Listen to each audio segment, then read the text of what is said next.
Terima kasih Anda masih menyaksikan Kompas Malam, Saudara. Ganjar Pranowo merespons pernyataan Anies Baswedan soal Jawa Tengah tak lagi jadi kandang satu partai. Bagi Ganjar, setiap rival bisa mengklaim sepihak, tapi fakta yang nanti akan menjawab, Saudara. Hal ini disampaikan oleh Capres nomor urut 3 Ganjar Pranowo saat berkampanye di Sragen, Jawa Tengah. Ganjar tidak khawatir dengan pernyataan dari Anies Baswedan soal Jateng yang sudah mulai bernuansa perubahan. Menurut Ganjar, faktanya beberapa kali partai yang mengusung dirinya sudah membuktikan unggul di Jawa Tengah, baik secara tradisional, sosiologis, dan juga secara soliditas. Penantang pasti akan ngomong seperti itu, tapi fakta nanti akan dia lihat. Karena beberapa kali kita memenangkan itu secara tradisional, secara sosiologis, bahkan secara soliditas, saya kira Jateng sudah menunjukkan itu. Tapi semua pendapat saya hormati. Berarti tidak ada kekhawatiran ya Pak Ganjar? Oh, kita bukan orang yang khawatir kok, kita orang-orang optimis. Ya, oke. Yuk. Sebelumnya, Saudara, dalam kampanyenya di Jawa Tengah, Capres nomor urut 1 Anies Baswedan menyatakan bahwa Jawa Tengah kini tidak hanya kandang atau basis suara satu partai. Anies mengklaim masyarakat ingin perubahan. Anies pun optimistis bisa meraih suara pemilih di Jawa Tengah dan menyebut nuansa perubahan sudah terasa di Jawa Tengah saat ia berkampanye bersama dengan cawapresnya Muhaimin Iskandar.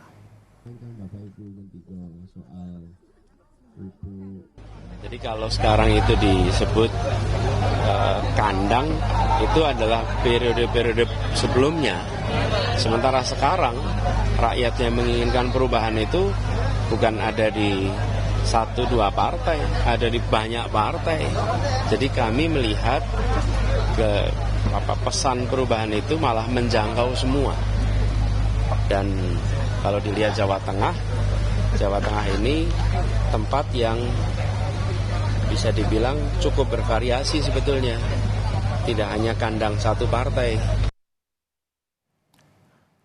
Kita bahas pernyataan dari Anies Baswedan yang bilang bahwa Jawa Tengah kini tidak hanya kandang atau basis suara satu partai saja. Sudah bergabung bersama kami di Kompas Malam pengamat politik Universitas Airlangga, Mas Airlangga Pribadi yang telah bergabung di Kompas Malam. Salam sehat, Mas Airlangga. Salam sehat, Mas. Jadi menurut Anda ini sebuah klaim atau harapan dari Capres nomor urut 1 Anies Baswedan? Iya, saya pikir ini masih berupa harapan ya.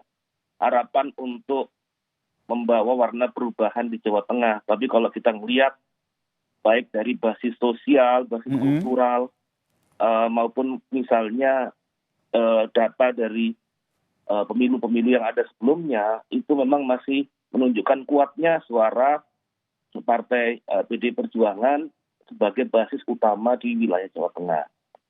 Nah, kalau kita melihat itu juga terus kelihatan apabila kita merujuk kepada beberapa survei, misalnya dukungan suara yang besar di Jawa Tengah masih memenangkan Ganjar Mahfud pada peringkat pertama. Itu wajar karena memang selain Ganjar Mahfud, Ganjar sendiri adalah incumbent 2 periode, dan Partai PDI Perjuangan sendiri merupakan partai terbesar di Jawa Tengah. Artinya sampai sekarang masih belum ada fakta-fakta politik dan fakta sosial yang menunjukkan bahwa dominasi dari Partai PDI Perjuangan di Jawa Tengah akan melemah. Gitu. Oke, tapi bagaimana tanggapan Anda nih terkait dengan apa yang disampaikan oleh Anies Baswedan, kemudian ia juga merujuk pada cawapresnya Muhaimin Iskandar juga diklaim bahwa memiliki basis suara yang cukup besar juga begitu di Jawa Tengah. Iya, basis suara di Jawa Tengah kalau kita merujuk PKB sendiri, posisi di Jawa Tengah tidak sebesar dari PDI Perjuangan. Oke. Gitu. Dan kita lihat juga bahwa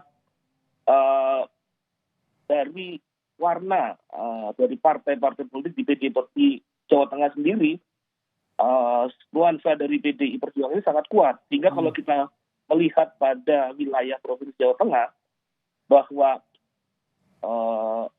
statement tentang mengarah pada perubahan itu masih berupa harapan. Tapi belum menjadi suatu fakta sosial, fakta politik yang bisa kita lihat. Masih berupa harapan ya dari capres Iya. dan cawapres nomor urut 1 gitu, Anies Baswedan dan juga Muhaimin Iya. Iskandar. Tapi kalau kita lihat sebagai kandang dari PDIP, apakah ini oke salah satu kandang, tapi kalau kita berbicara prosentasenya, apakah ini menurun atau menurut Anda akan meningkat dari yang sudah menjadi kandang satu partai di Jateng ini? Pertarungan politik yang akan muncul di Jawa Tengah itu lebih mengarah pada nomor 3 dan nomor 2. Jadi lebih Lebih ke nomor 3 dan nomor 2.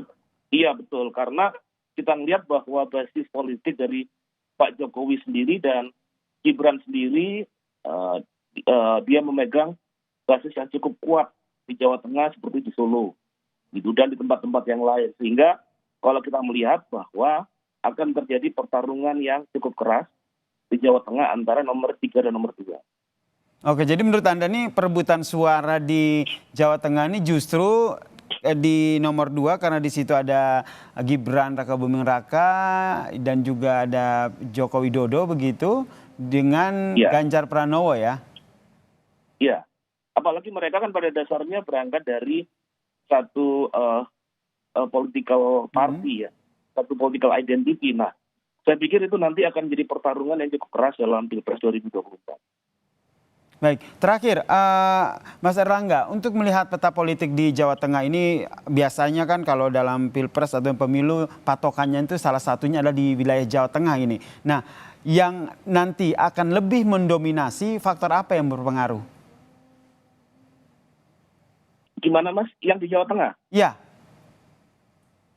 Ya kalau kita lihat bahwa di Jawa Tengah ini fokus tentang identitas politik, dan tentunya kemudian pada kekuatan partai itu juga akan sangat menentukan. Oke. Gitu. Selain juga kita bisa melihat pada mulai munculnya tentang bagaimana publik menghitung-hitung tentang program yang akan ditampilkan dalam konteks politik gagasan di antara para capres. Oke, jadi dibandingkan dengan paslonnya, menurut Anda partai lah yang lebih berpengaruh ya untuk menentukan suara pemilih di Jawa Tengah ini ya, Mas Erlangga ya? Saya pikir bukan partai lah, tapi partai relatif memiliki peran yang cukup menentukan dibanding wilayah-wilayah yang lain. Bukan berarti calon tidak memiliki peran signifikan. Gitu.